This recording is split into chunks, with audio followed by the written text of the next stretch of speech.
అందరికీ నమస్కారం. కాపుల ఆరాధ్య దైవం వంగవీటి మోహన్ రంగా గారు బడుగు బలహీన వర్గాల అభ్యున్నతి కోసం అహర్నిశలు కృషి చేసినటువంటి మహోన్నతమైనటువంటి వ్యక్తి రంగా గారు. ఆయన ఆశయాలను కూడా ఇప్పటికీ కూడా కాపులందరూ ఆయన ఆలోచన విధానంతో ముందుకు పోతూ ఏ పార్టీలో ఉన్నా కూడా రంగా గారంటే వారికి అమితమైనటువంటి గౌరవం ఉంది. అలాంటి రంగా గారి వారసుడు రాధా ఇప్పుడున్న పరిస్థితుల్లో కూడా ఆయన యాక్టివ్ పాలిటిక్స్లో స్పీడ్గా రాలేకపోతూ ఉన్నటువంటి సందర్భాలు. ఆయన 2004లో విజయవాడ ఈస్ట్లో ఎమ్మెల్యేగా గెలుపొందడం జరిగింది.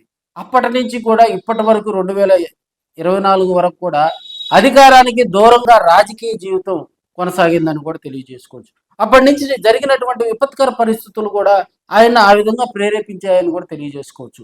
2009లో కాంగ్రెస్ తోటి విభేదించి ఆయన ప్రజారాజ్యం పార్టీ కొత్తగా ఆవిర్భవించిన వేళ కూడా 2009లో చిరంజీవి గారు ప్రజారాజ్యం పార్టీ పెట్టడం, దానికి ఆకర్షితులైనటువంటి రాధా గారు కూడా ప్రజారాజ్యం పార్టీలో చేరటం, ఆయన అక్కడ విజయవాడ సెంట్రల్ నుంచి పోటీ చేయటం, అక్కడ ఓటమి చవిచూడటం జరిగింది.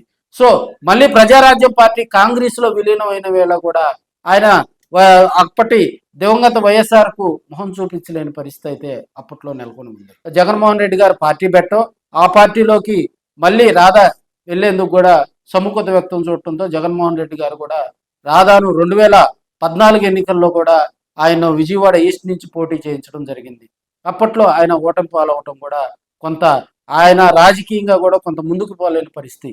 అప్పుడు జరిగిన విపత్కర పరిస్థితుల దృష్ట్యా కూడా 2019లో ఆయన ఎంపీగా పోటీ చేయాలని కూడా జగన్మోహన్ రెడ్డి కోరిన ధర్మిలా ఆయన తిరస్కరించి ఆయనతోటి కూడా విభేదించి ఆయన తెలుగుదేశం పార్టీలోకి వెళ్ళటం జరిగింది. 2019లో వైసీపీ అధికారంలోకి రావడంతో అక్కడ మళ్ళీ రాధాకు రాజకీయ బ్రేక్ పడింది. సో 2019 నుంచి 2024 వరకు కూడా ఆయన కొన్ని ఇబ్బందికర పరిస్థితులు ఎదుర్కొన్నారని కూడా తెలియజేశారు. తెలుగుదేశం పార్టీలో యాక్టివ్గా ఉంటూ లోకేష్ బాబు పాదయాత్రలో కూడా సక్సెస్ చేసే దాంట్లో కూడా రాధా గారు ముందుకు నడిపించినటువంటి సందర్భం. 2024 ఎన్నికల్లో కాపుల్లో కొంత జోష్ నింపిన వ్యక్తిగా కూడా వంగవీటి రాధాను చెప్పుకుంటూ ఉంటారు. అయితే వంగవీటి రాధాకు నామినేటెడ్ పోస్ట్ కానీ ఎమ్మెల్సీ ఇచ్చి మంత్రి పదవిలోకి తీసుకుంటారని కూడా తెలుగుదేశం పార్టీ నేతల్లో జోష్గా కూడా ప్రచారం సాగిన వేళ, మొన్న ఎమ్మెల్యే కోటాలో ఎమ్మెల్సీలు కూడా పూర్తయిన వేళ కూడా రాధాకు చెక్ పెట్టారు. సో ఇప్పుడున్న పరిస్థితుల్లో కూడా రాధా మళ్ళీ రాజకీయంగా ఎదగాలంటే ఎలాంటి స్టెప్ తీసుకోవాలని కూడా ఆలోచనలో పడ్డట్టుగా కూడా తెలుస్తుంది. ఇప్పటికే కొంతమంది వైసీపీ నేతలు కూడా రాధాతో టచ్లోకి వెళ్ళినట్టుగా కూడా సమాచారం తెలుస్తూ ఉంది.